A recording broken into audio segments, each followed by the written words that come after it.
যে কাজ করার হুকুম কে দিচ্ছে? আল্লাহ। কে দিচ্ছে বলেন? কাজ করতে হবে, কাজ করে জীবিকা নির্বাহ করতে হবে, এই হুকুমটা দিচ্ছে কে? আল্লাহ। নামাজ পড়ার হুকুমটা দিচ্ছে কে? আল্লাহ। এই কথাটাই আল্লাহ তাআলা কোরআনে কারীমের মধ্যে বলছেন সুবহানাল্লাহ। আল্লাহ তাআলা প্রথম যে হুকুমটা দিচ্ছেন এই দুইটা আয়াত এখানে, একটা হচ্ছে নামাজের জন্য, জুমার নামাজের জন্য।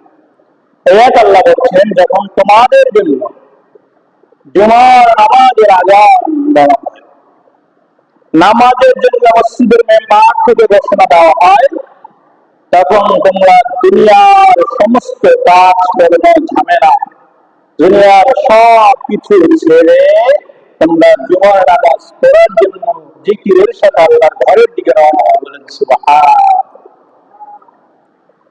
সাহাবায়ে কেরাম যখন কোনো কাজ করতেন, কাজ করতে গিয়ে যখন দেখতেন আযান হয়েছে, সাথে সাথে কাজ অবস্থায় ফেলে নামাজের জন্য চলে যেতেন। বলেন সুবহান। কি কাটে? কাঠ।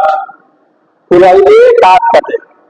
তো তিনি শুনতে পেলেন যে আযানের শব্দ তার কানে ভেসে আসছে, এরকম কুড়ালটা উঠাচ্ছেন, কাঠের গায়ে কি করবেন? আঘাত করবেন, কাটবেন, আর কাঠের গায়ে আঘাত দিবেন না, পাশে কুড়াল রেখে নামাজের জন্য মসজিদে চলে আসবেন। বলেন সুবহান। এটা তার ঈমান, এটা তার ঈমানি কুওয়াত, ঈমানি শক্তি, ঈমানি জজবা, ঈমানি হালত তিনি অর্জন করতে পেরেছে বিধায় তার পক্ষে সম্ভব হয়েছে। বলেন না সুবহান।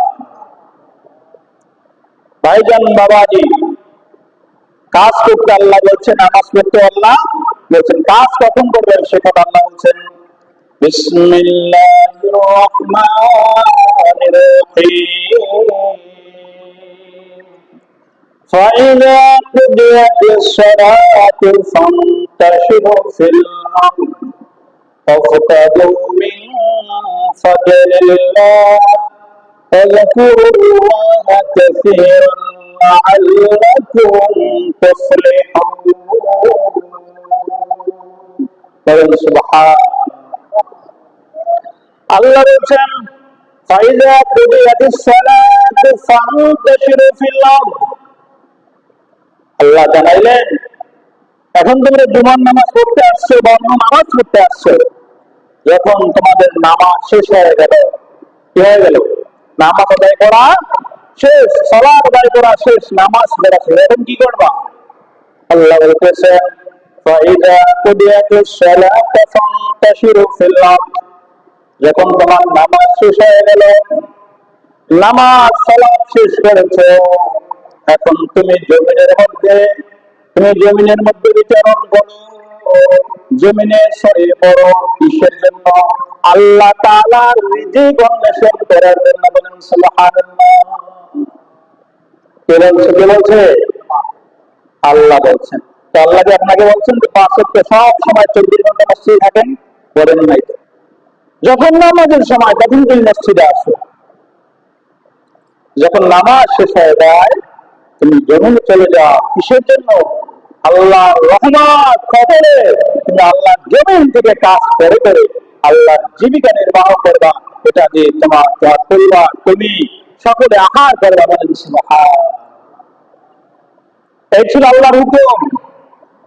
আল্লাহ হুকুম করেছেন নামাজে, আপনি নামাজ বাদ দিয়ে কাজ শুরু করছেন, একটা মানলেন আর একটা মানলেন না, একটা মানলেন আর একটা মানলেন না, প্রথমটা মানলেন না, দ্বিতীয়টা মানলেন। আল্লাহ প্রথম আয়াতে বলছেন নামাজ, তারপরে আয়াতে বলছেন কাজ।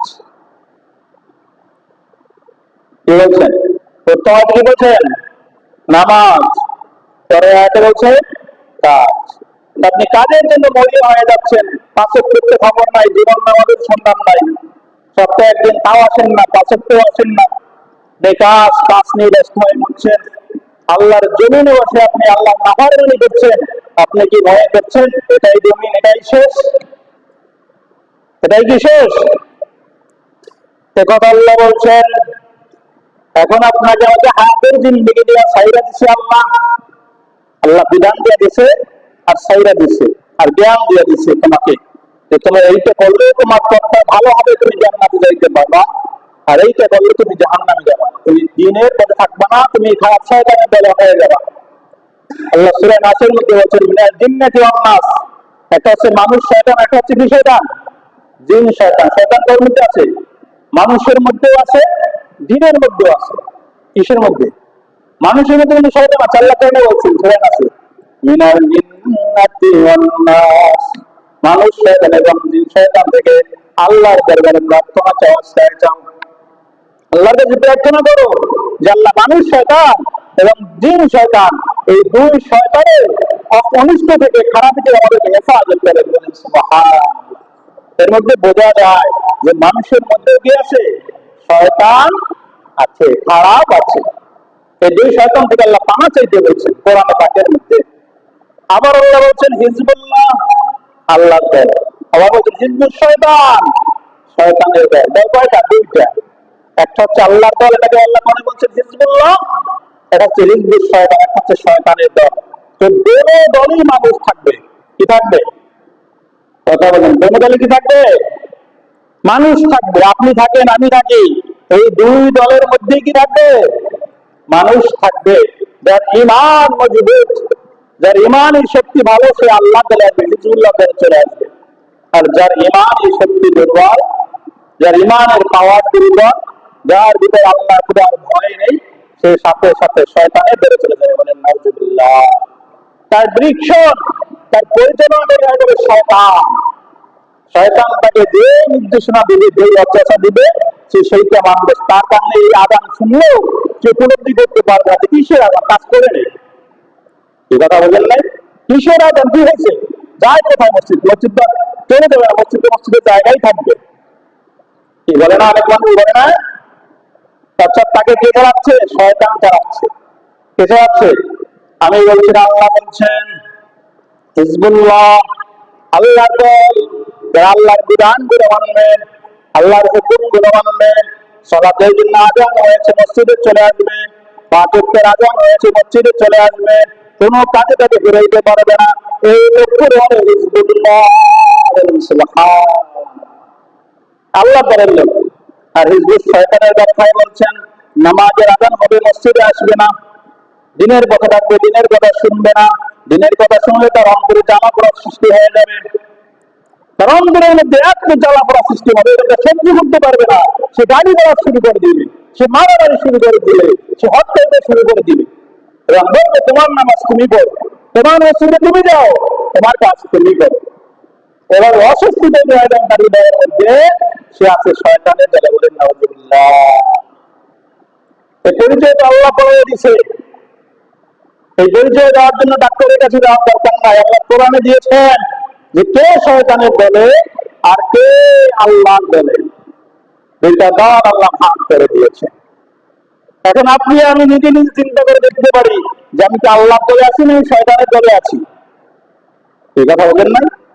আপনি আমি নিজে পরীক্ষা করতে পারি যে আমি আল্লাহর দলে না আমি শয়তানের দলে। আমার দিনের কাজ হচ্ছে না শয়তান করতে বিষয়, সে কাজগুলো হচ্ছে। হ্যাঁ, কথা বলেন না?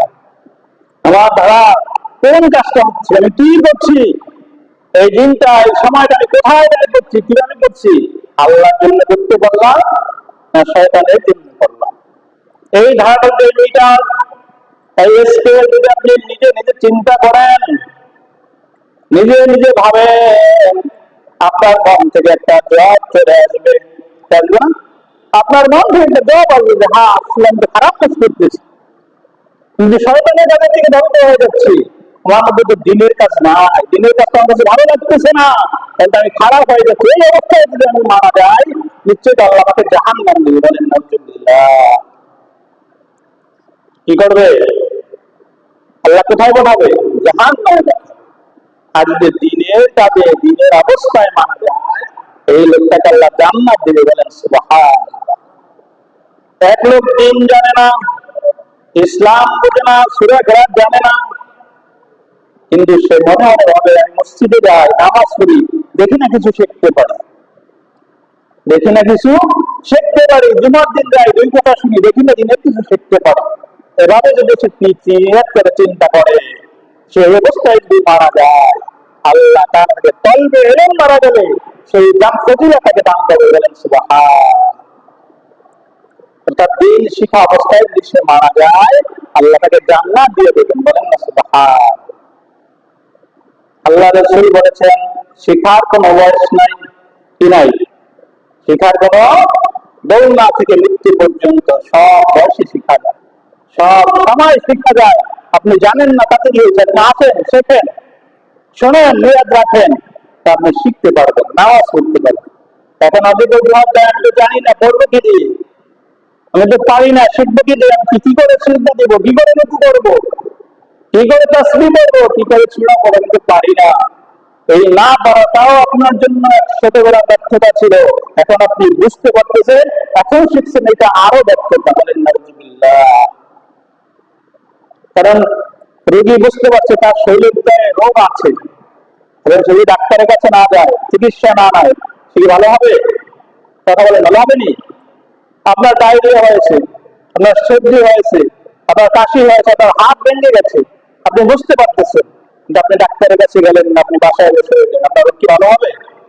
হবে না তো। পরামর্শ না দিলে, চিকিৎসা না দিলে তো ভালো হবে না। আপনি বুঝতে পারছেন যে আপনার উড়ানের মধ্যে জন্ডিস হয়েছে, দিন আপনার ভালো লাগতেছে না, নামাজ আপনার ভালো লাগে না, এটা চিকিৎসাতে নিতে হবে। এই চিকিৎসা আছে কোরআনের কাছে, এই চিকিৎসা আছে ওখানে ওলামায়ে কেরামের কাছে, এই চিকিৎসা আছে আল্লাহ তাআলার বিধানের মধ্যে, এই চিকিৎসা আছে একজন হক্কানি আলেমের মধ্যে। তিনি আপনাকে চিকিৎসা দিতে পারেন এই কোরআন থেকে খুঁজে খুঁজে বের করে। বলেন সুবহানাল্লাহ। এই জন্য কোরআনের কাছে আসতে হবে, দিনের কাছে আসতে হবে। যদি দিনের কাছে আসতে পারেন, কোরআনের কাছে আসতে পারেন, আল্লাহ তাআলা আপনার মধ্যে পরিবর্তন ঘটাইয়া দিনের জ্ঞান দিয়ে দিবে। বলেন সুবহানাল্লাহ। আল্লাহ রাসূল হাদিসের মধ্যে বলেছেন, মান আলিমা বিমা আমালান আল্লাহু ইউরিসুল ইলমা মা লাম ইয়ালাম।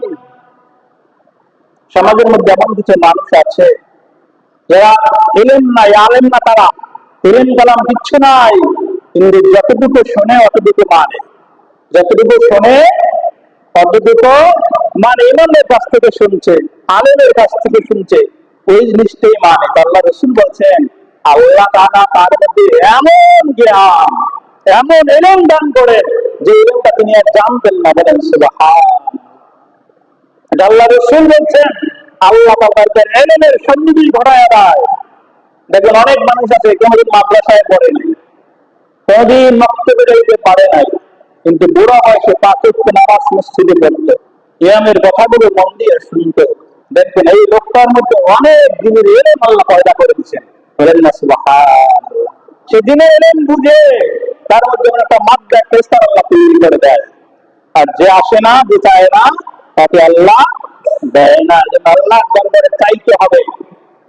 আমরা অনেক সময় বলি, যেমন আমি প্রায়ই বলি, যে মালিকের কোম্পানিতে চাকরি করে যদি মালিকের কাজ না করে, মালিক বেতন দেয়নি, দেয় না তো। যেই কোম্পানিতে চাকরি করছে সেই কোম্পানির বিধান রুলস যদি না মানে, নিয়ম যদি না মানে, সেই কোম্পানির মালিক তো তাকে বেতন দিবে না, দেবেনি? কথা বলেন না, দেবে না তো।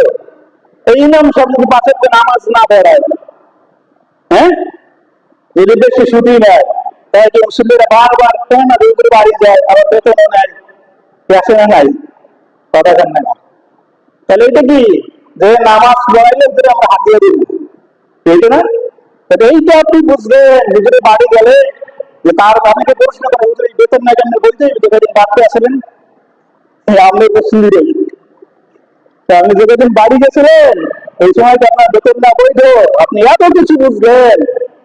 আল্লাহর জমিনে আপনি চলতেছেন, আল্লাহর জমিনের উপর হাঁটছেন, আল্লাহর জমিনের রিজিক আপনি খাচ্ছেন, আল্লাহর বিধান মানছেন, এইটা আপনি কেন বুঝলেন না? এই কথা বলেন না, এইটা আপনি কেন বুঝলেন না যে জমিটা তো আল্লাহর? আল্লাহ কোরআনে বাড়ি বলছেন, আসমান জমিনের মধ্যে যা কিছু দেখো সব কিছুর মালিক আমি। মালিককে আল্লাহ। তোমাকে শুধু পাঠানো হয়েছে, তুমি খাবা, ভোগ করবা, ইবাদত করবা। তুমি খাবা, ভোগ করবা, ইবাদত করবা, এর বাইরে কিছু না। আপনি যদি খাইতেই আছেন, ইবাদত নাই, তা আপনি আল্লাহর বিধান লঙ্ঘন করছেন না? কথা বলেন না কেন? আপনি ঘুরতেই আছেন যে মেরে, আল্লাহ রিজিক খাইতেই আছেন ভালো ভাবে, আল্লাহর বিধান মানছেন না, তো আপনি আল্লাহর বিধানের অমান্য করছেন। আল্লাহ আপনাকে পাকড়া করবে, পাকড়া করবে। বলেন নাউজুবিল্লাহ। পাকড়া করা মানে কি? শাস্তি দেওয়া, সাজা দিবে, রেহাই তো দিবে না। এই জন্য কাজ করে নামাজ আগে। কি আগে বলেন? কাজ করে নামাজ আগে। বরকত দেওয়ার মালিক আল্লাহ। বরকত দেওয়ার মালিক কে? আল্লাহ। গ্রামের একটা বড়বাদ আছে, খাগলে জুড়ে পেটের ভাত। আল্লাহ যদি কপালে দেয় দৌলত, তো অল্প পাবে তোমার জিনিসে বরকত হয়। সুবহানাল্লাহ। খাগলে জুড়ে পেটের ভাত, কপালে থাকা লাগে দৌলত। এই দৌলতের মালিক কে? আল্লাহ। আপনি দিন রাত 24 ঘন্টা পরিশ্রম করবেন, কিন্তু আপনি আল্লাহ দেওয়ার সাহায্য করছেন না, কিন্তু আপনাকে আল্লাহ দিবে না। কি করবে না? দিবে না। আপনি দেখেন একজন শ্রমিক, তার চাইতে বেশি কষ্ট করে না, করেনি? করে না। আবার দেখবেন কিছু কাজ করে আল্লাহকে অনেক বেতন দিয়ে দিয়েছেন, এরা মালিক আছে একমাত্র আল্লাহ। জন্য চেষ্টা খাইতে অর্থাৎ পরিশ্রম করলে সেই লোকদের যে পরিবর্তন হয় এমনটা নয়। পরিশ্রম করতে হবে আল্লাহর বিধান মাইনা, তাহলে দেখবেন আল্লাহ বরকত দান করে দিবে। বলেন সুবহান। এটা বোঝা লাগে, এটা বরকত। অনেক সময় আপনারাই বলেন যে ইমাম সাহেবের অনেক বরকত, টাকা দিয়ে 10,000, 5,000, 15,000, 20,000, কত বরকত দিলেন। হুজুরের বরকত বুঝলেন তো নিজের বরকতটা বুঝেন না কেন? এই কথা বলেন না, কথা বলেন না। হুজুরের যে এত বরকত, এটা আপনি অনুপ্রবেশ করলেন, আপনি বুঝলেন, তা আপনি হুজুরের মতো আসেন, হুজুরের বরকতটা আপনিও নেন। বেশ কি তার দোষ আছে? বাধা আছে? বাধা নাই তো।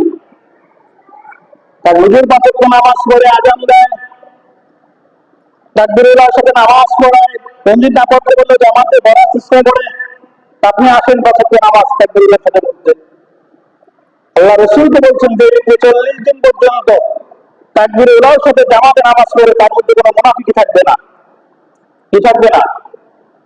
40 দিন পর্যন্ত যেই ব্যক্তি তাকবীরের সাথে জামাতে নামাজ পড়বে, এই ব্যক্তির মধ্যে মুনাফিকি থাকবে না। মুনাফিক অটোমেটিক আল্লাহ দূর করে দিবে। এই নিয়ামতটা অর্জন করতে পারেন অনেকে, তাও তো করেন না, কারণ রাত হয়ে যায়। 5 দিন বছর থাকে, একদিন বাদ। 3 দিন আইছেন, যদি তাকবীরুল্লাহ পান নাই, রেখাতি পান নাই, এক রেখাতে পান নাই, কি হয় কিনা? আর এই যে নিয়ামত আল্লাহ বলছেন, দিনের মধ্যে আল্লাহ একটা সিলেবাস দিয়ে দিচ্ছেন, একটা সাজেশন দিয়ে দিচ্ছেন যে আপনি এইভাবে যদি করে, তাহলে বান্দার মধ্যে থেকে এই খারাপ বিষয়গুলো দূর হয়ে যাবে। এদিকে খবর নাই, এদিকের চিন্তা আছে দুনিয়ার চিন্তা, আর আমাদের চিন্তা আছে কিভাবে মানুষের ক্ষতি করা যায়, কিভাবে মানুষের গিবাদ শেখায়ত করা যায়, কিভাবে মানুষের বিরুদ্ধে লাগা যায়। এই চিন্তাটা ব্যস্ত। কিন্তু আল্লাহ আপনাকে যে কি জন্য পাঠাইলেন, কি জন্য দিলেন, কি হুকুম করলেন, কি বিধান দিলেন, এই চিন্তাটা আমরা কেন করি না? এটা তো করা উচিত একজন মুমিনের, একজন মুসলমানের। দাবি করে আমরা মুসলমান, আদম শুমারি, জনশুমারি মুসলমান, গমার মুসলমান, কিন্তু আমলে, আখলাকে, লেবাসে, পোশাকে আমরা মুসলমানকে ধরে রাখতে পারতেছি না। আমাদের কাছ থেকে চলে যাচ্ছে, ছুটে যাচ্ছে। এই জন্য এই মুসলমানিত্ব আমাদের ধরে রাখতে হবে। এই মুসলমানিত্বের জন্য আল্লাহ যে বিধান দিয়েছেন, যে সিস্টেম করে দিয়েছেন, এই সিস্টেম মানতে হবে। আজকের জুমার সময় হয়ে গেছে। আল্লাহ তাআলা আপনাকে সহ আমাদের সকলকে হেদায়েত দান করেন, আমিন। আর দুনিয়ার ঝামেলা কমাইয়া আখিরাত মুখী করে দেবেন, বলেন আমিন। যারা বুঝে না তাদেরকে আল্লাহ হেদায়েত দান করেন, আমিন। যে সমস্ত ভাইরা এখনো কাজে আছে, জুমা আসেন, আল্লাহ এই সমস্ত ভাইদেরকে জুমার উসিলায় তুমি হেদায়েত দাও, বলেন আমিন।